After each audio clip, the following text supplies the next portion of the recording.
Greetings on this last day of June, if you can already believe it. And we're going to talk more about how June broke down by the numbers tomorrow, but keeping track of some records yesterday. And this is really the story of climate change. 140 records either broken, tied, or close to records yesterday around the globe, and only 8 cold records. So 140 to 8. That tells you the net in the atmosphere. And let's play a little game here. Which is hotter, Las Vegas or Canada?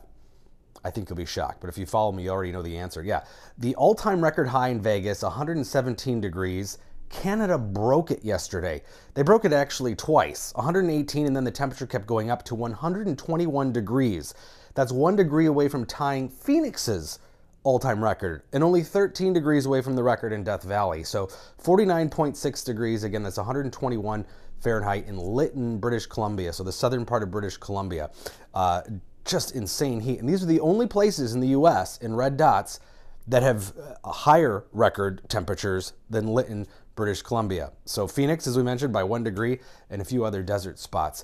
So it was an insane heat wave. Portland, 108, 112, 116 during the 3-day stretch, smashing those records 3 times the old record. Canada we talked about, but Seattle also broke its all-time record too.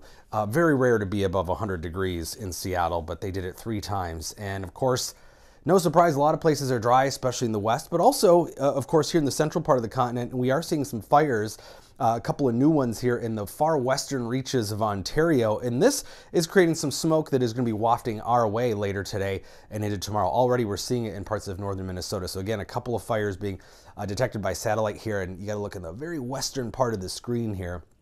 That's where we have those smoke plumes you can see coming from those fires. And then here's another view as that smoke is drifting just right around Duluth into the south.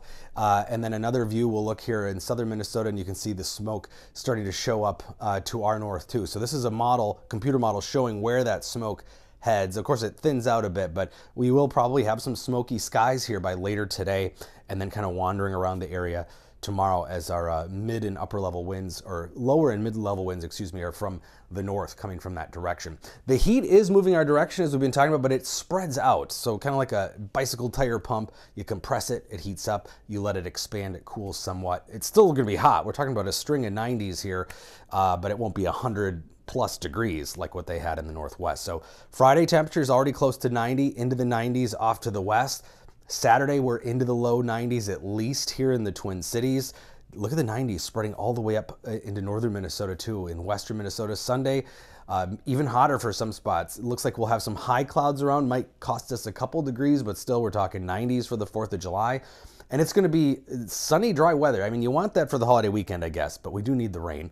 Friday looks dry. Saturday, dry across the state too. So any travel in Minnesota, Wisconsin looks quiet. Now that starts to change here 4th of July. Northwestern and western Minnesota could see some showers or thunderstorms later in the day.